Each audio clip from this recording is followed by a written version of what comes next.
There's so many things in this world to measure. You got weight, length, mass, liquid, speed, temperature. How are people supposed to measure all this stuff?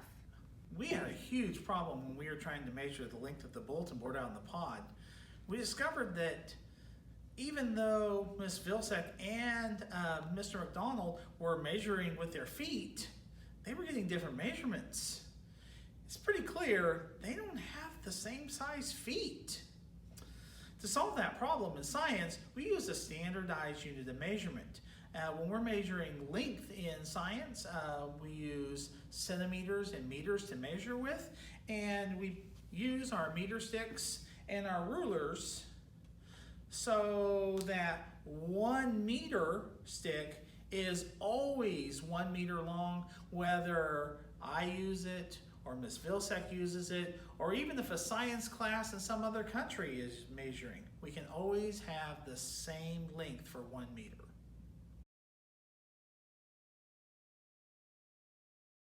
In science, when we're trying to find the length or width of an object, we measure in meters, centimeters, and millimeters. So right here we have a book, and let's go ahead and get its measurement.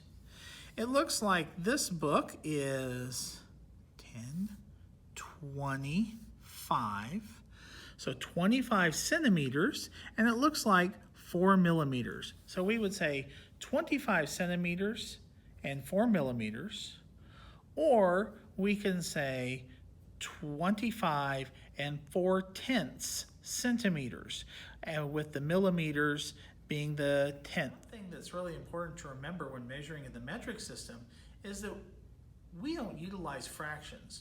We will always use decimals when recording the measurements.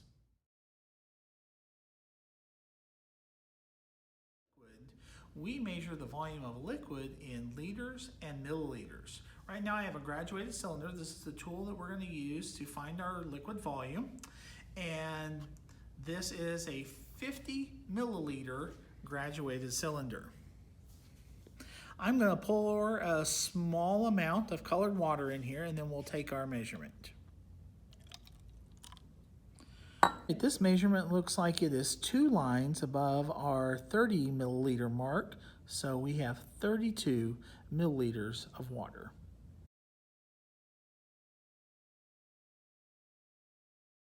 We're very used to hearing temperature read to us in Fahrenheit, but in science we use the metric system, and the measurement for temperature in the metric system is Celsius. So let's go ahead and look at our thermometer. It shows us that the temperature of the room is 22 degrees Celsius.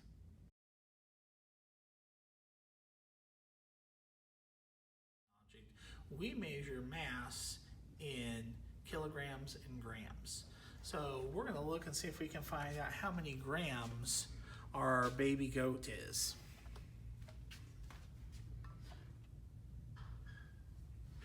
When we're using a balance scale, we want to move our slides until this line right here is lined right up with the 0 mark.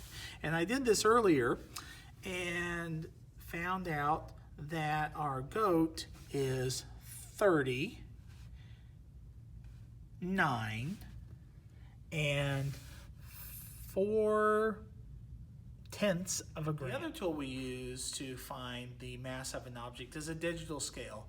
It can find the mass of an object much quicker than using a balance scale, and they're pretty easy to use. We can just set our object we're trying to find the mass of right in the middle of the scale, and it lets us know that our goat is 39 and 5/10 grams. Now you know in science, the metric unit is the way to measure.